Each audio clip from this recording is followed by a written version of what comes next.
चलिए जानते हैं आज की देश और दुनिया की सिलेक्टेड काम की और महत्वपूर्ण 50 बड़ी खबरों को सिर्फ 10 मिनट में। पर अभी तक आपने इस वीडियो को लाइक नहीं किया तो लाइक कर दीजिए।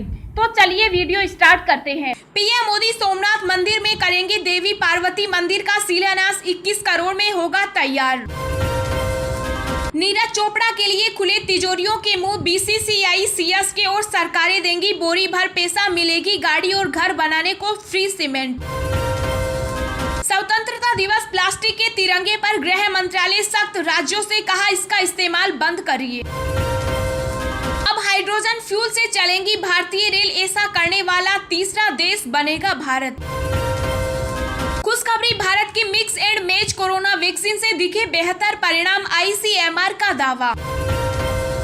बच्चे को अपना सरनाम चुनने का पूरा अधिकार, पिता नहीं बना सकता कोई दबाव, हाई कोर्ट की टिप्पणी। उज्ज्वला योजना 2 का 10 अगस्त को होगा शुभारंभ, पीएम मोदी वर्चुअली करेंगे उद्घाटन। पीएम मोदी आज जारी करेंगे पीएम किसान सम्मान निधि की 9वीं किस्त। चीन के वुहान में फिर सामने आ रहे कोरोना के मामले, 1 करोड़ से ज्यादा लोगों की जांच की गई। Tokyo Olympic champion Neeraj Chopra आज लौटेंगे स्वदेश, जोरदार स्वागत की तैयारी। ब्रिटेन ने भारत से आने वालों को यात्रा प्रतिबंधों में दी छूट, अब 10 दिन तक क्वारंटाइन रहने की जरूरत नहीं। अब देश भर के नेशनल हाईवे होंगे वर्ल्ड क्लास, मोदी सरकार उतारने जा रही है तकनीकी विशेषज्ञों की फौज। ब्रिटिश रिसर्चर्स का दावा, कोलेस्ट्रॉल की दवा से 70% तक घट सकता है कोरोना वायरस का खतरा। 3 वर्षों में अमेरिका जैसी होगी देश की सड़कें, नितिन गडकरी। टोक्यो ओलंपिक खेलों का महाकुंभ समाप्त, 7वें आसमान पर रहा भारत, समापन समारोह में बजरंग ने थामा तिरंगा। स्वतंत्रता दिवस से पहले भारत हासिल करेगा बड़ी कामयाबी, अंतरिक्ष में तैनात करेगा निगहबान। देश में 24 घंटों में कोरोना के 39,000 से ज्यादा नए केस आए सामने, 491 मरीजों ने तोड़ा दम। अमीर देशों की कोरोना वैक्सीन की बूस्टर डोज की पहल दुनिया को बड़े खतरे में डाल सकती है विशेषज्ञ। टोक्यो के बाद नीरज चोपड़ा का सोशल मीडिया पर धमाल, 24 घंटे में 20 लाख से ज्यादा बढ़े फॉलोवर्स। 13 राज्यों में खुले स्कूल, लेकिन राजस्थान में अभी 15 दिन और करना पड़ सकता है इंतजार, सरकार अभी भी आशंकित। नीरज चोपड़ा को 2 करोड़ और अन्य पदक विजेताओं को 1 करोड़ रुपए का नगद इनाम देगा बायजू। लखनऊ के बाद अब पानीपत में महिला ने बीच सड़क पर की युवकों की पिटाई, सामने आया वीडियो तो फूट पड़ा लोगों का गुस्सा। केंद्रीय मंत्री ज्योतिरादित्य सिंधिया ने आधी रात को कंट्रोल कमांड सेंटर में की आपात बैठक, ये नेता भी रहे मौजूद। पाकिस्तान यूएनएससी की बैठक में नहीं बुलाए जाने से भारत पर भड़का। डेल्टा वेरिएंट का अमेरिका में कहर, सामने आए 1 लाख मरीज। राजस्थान एमपी से लेकर बिहार तक बाढ़ की मार, आफत, हजारों लाखों लोग प्रभावित। दिल्ली एनसीआर में झमाझम बारिश, यूपी बिहार झारखंड सहित 3 राज्यों में भारी बारिश की संभावना, जाने मौसम का ताजा अपडेट। जी हां दोस्तों, और भी बहुत बड़ी काम की खबरें निकल कर आ रही हैं, इसलिए वीडियो को लास्ट तक जरूर देखना। तो चलिए अब जानते हैं जो महत्वपूर्ण काम की खबरें हैं उनको विस्तार से। पर इससे पहले अभी तक आपने इस वीडियो को लाइक नहीं किया तो लाइक कर दीजिए। नीरज चोपड़ा के लिए खुले तिजोरियों के मुंह, बीसीसीआई सीएसके और सरकारें देंगी बोरी भर पैसा, मिलेगी गाड़ी और घर बनाने को फ्री सीमेंट। जी हां, भारतीय एथलीट नीरज चोपड़ा ने टोक्यो ओलंपिक खेलों में गोल्ड मेडल जीतकर इतिहास रचा। इस कामयाबी के बाद नीरज चोपड़ा की पूरी देश में जय जयकार हो रही है, साथ ही सरकारों और बाकी लोगों ने उनके लिए तिजोरियों के मुँह खोल दिए हैं। नीरज चोपड़ा के लिए करोड़ों रुपए का ऐलान हो चुका, साथ ही कई दूसरे ऐलान भी हुए, जिनमें कार फ्री, हवाई सफर, घर बनाने के लिए फ्री सीमेंट शामिल है। भारतीय क्रिकेट बोर्ड ने भी टोक्यो ओलंपिक के पदक विजेताओं के लिए नगद पुरस्कार की घोषणा की। इसमें नीरज चोपड़ा को 1 करोड़ रुपए दिए जाएंगे। वहीं रजत पदक विजेता भारोत्तोलक मीराबाई चानू और पहलवान रवि दहिया को 50-50 लाख रुपए और कांस्य पदक जीतने वाले पहलवान बजरंग पूनिया, मुक्केबाज लवलीना बोरगोहेन और बैडमिंटन खिलाड़ी पीवी सिंधु को 25-25 लाख रुपए मिलेंगे। पुरुष हॉकी टीम को कांस्य पदक जीतने के लिए 1 करोड़ 25 लाख रुपए रुपए दिए जाएंगे। Indian Premier League franchise Chennai Super Kings ने भी नीरज चोपड़ा को 1 करोड़ रुपए का पुरस्कार देने की घोषणा की। नीरज चोपड़ा को महिंद्रा ग्रुप ने अपनी कार XUV 700 देने का ऐलान किया। कंपनी के चेयरमैन आनंद महिंद्रा में ट्वीट कर यह वादा किया। इंडिगो एयरलाइंस ने नीरज चोपड़ा के गोल्ड मेडल के बाद उन्हें 1 साल तक अनलिमिटेड मुफ्त सफर कराने का ऐलान किया। कंपनी ने कहा कि भारतीय भाला फेंक खिलाड़ी 7 अगस्त 2022 तक उनकी फ्लाइट में फ्री सफर कर सकते हैं। वहीं गुरुग्राम की एक रियल एस्टेट कंपनी ने भी नीरज चोपड़ा को 25 लाख रुपए देने का ऐलान किया। इस कंपनी का नाम इलान ग्रुप है। इससे पहले एक सीमेंट कंपनी ने ओलंपिक में मेडल जीतने वाले खिलाड़ियों को घर बनाने के लिए सीमेंट फ्री में देने का ऐलान किया था। यह ऐलान बांगड़ सीमेंट की ओर से हुआ था। हरियाणा के मुख्यमंत्री मनोहर लाल खट्टर ने नीरज चोपड़ा को गोल्ड मेडल जीतने पर 6 करोड़ रुपए नगद देने का ऐलान किया। खट्टर ने इसके साथ ही चोपड़ा को पंचकुला में एथलेटिक्स के सेंटर ऑफ एक्सीलेंस का प्रमुख बनाए जाने का भी ऐलान किया। उन्होंने कहा, हमारी खेल नीति के तहत नीरज को 6 करोड़ रुपए का नगद पुरस्कार, क्लास 1 की नौकरी और सस्ती दरों पर प्लॉट दिया जाएगा। पंजाब सरकार ने भी नीरज चोपड़ा के लिए धन बरसाया है। मुख्यमंत्री अमरिंदर सिंह ने 2 करोड़ रुपए देने का ऐलान किया।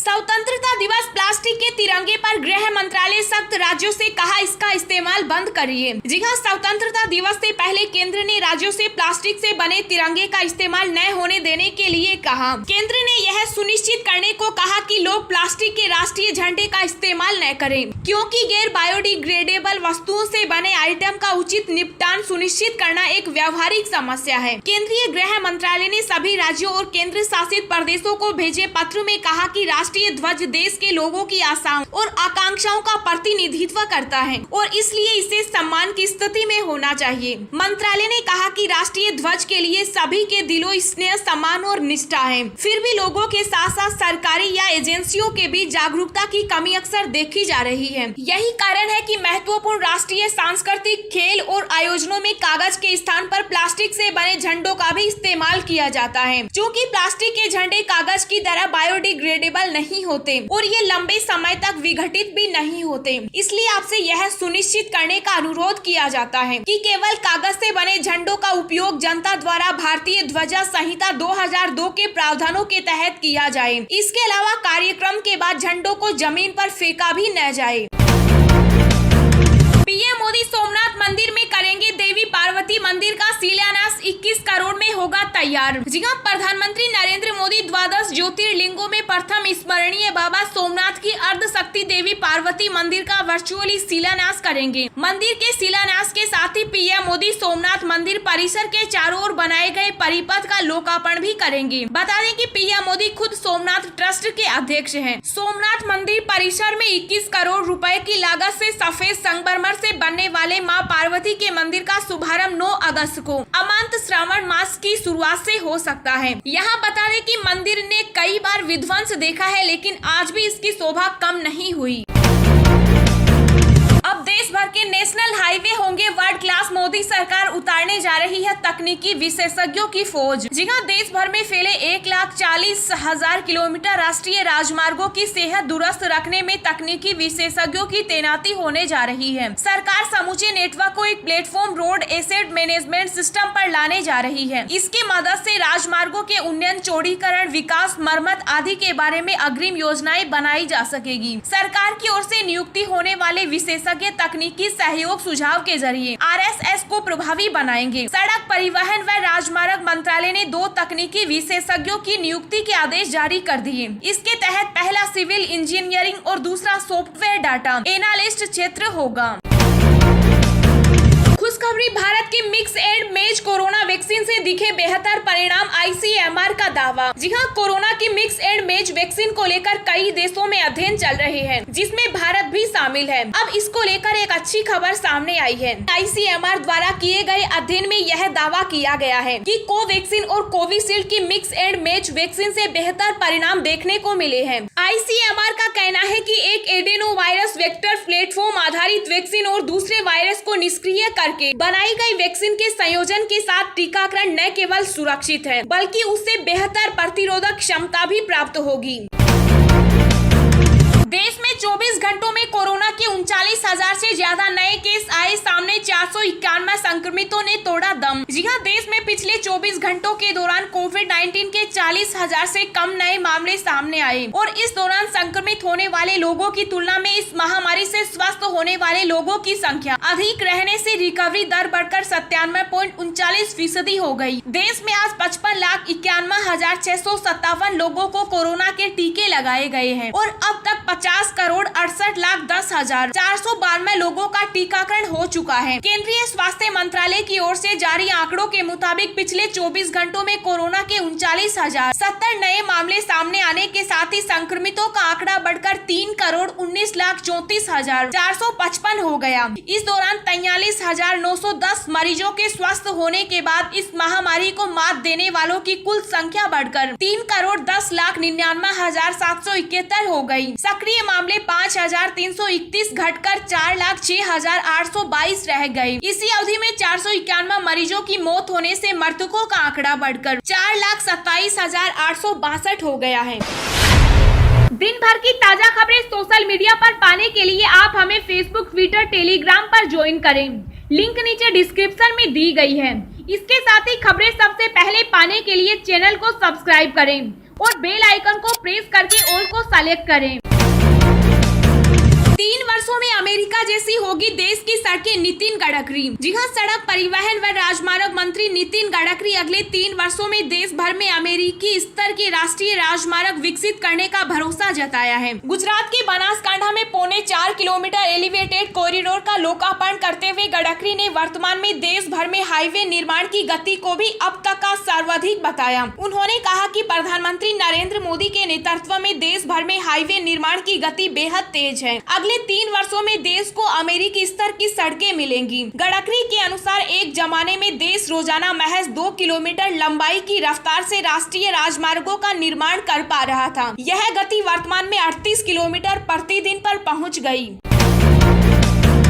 अब हाइड्रोजन फ्यूल से चलेगी भारतीय रेल। ऐसा करने वाला तीसरा देश बनेगा भारत। जी हां, भारतीय रेल को हाइड्रोजन ईंधन पर चलने की तैयारी है। नए रेल मंत्री अश्विनी वैष्णव की इस ऐतिहासिक पहल को शून्य कार्बन उत्सर्जन की दिशा में एक बड़ा कदम माना जा रहा है। रेल मंत्रालय के एक वरिष्ठ अधिकारी ने बताया कि जर्मनी और पोलैंड के बाद भारत विश्व का तीसरा देश होगा जहां ग्रीन एनर्जी का प्रयोग शुरू किया जा रहा है। अधिकारी ने बताया कि 2 लोकल ट्रेनों में बदलाव कर हाइड्रोजन फ्यूल सेल चलाए जाएंगे। बाद में नोरो गैस के engine hydrogen fuel cell system में परिवर्तित किए जाएंगे। राजस्थान, एमपी से लेकर बिहार तक बाढ़ की मार, आफत, हजार लाखों लोग प्रभावित। जी हां, महाराष्ट्र के बाद अब लगातार बारिश से मध्य प्रदेश, राजस्थान, पश्चिम बंगाल, उत्तर प्रदेश और बिहार में हालात बिगड़ते नजर आ रहे हैं। मौसम विभाग ने भी अनुमान लगाया है कि एमपी में अगले 5 दिनों तक भारी बारिश हो सकती है। तेज बारिश के अलावा इन राज्यों में बाढ़ ने भी मुश्किलें बढ़ा रखी है। खबर है कि बंगाल में बाढ़ से 3 लाख लोग प्रभावित हुए। वहीं अन्य राज्यों में निचले इलाकों में रहने वाले हजारों परिवार बेघर हो गए। मौसम विभाग ने बताया कि 10 अगस्त से उत्तराखंड, उत्तरी उत्तर प्रदेश और देश के पूर्वी हिस्सों में बारिश की गतिविधियों में बढ़ोतरी होगी। पश्चिमी मध्य प्रदेश और पूर्वी राजस्थान में अगले 2 दिन तक बारिश का दौर जारी रहेगा। इसके बाद यहाँ मानसून कमजोर पड़ना शुरू हो जाएगा। स्काईमेट वेदर के मुताबिक आज मध्य प्रदेश के पश्चिमी हिस्सों, पूर्वी राजस्थान, उप हिमालय, पश्चिम बंगाल, सिक्किम, असम, मेघालय, अरुणाचल प्रदेश, नागालैंड, उत्तराखंड के कुछ हिस्सों, केरल और पूर्वी उत्तर प्रदेश के कुछ हिस्सों में हल्की से मध्यम बारिश के साथ 1-2 स्थानों पर भारी बारिश हो सकती है। मौसम विभाग ने हिमाचल प्रदेश में 15 अगस्त तक बारिश का क्रम जारी रहने की संभावना जताई है। 11 अगस्त को किन्नौर व लाहौल स्पीति को छोड़ बाकी सभी जिलों में भारी बारिश का येलो अलर्ट जारी किया गया है।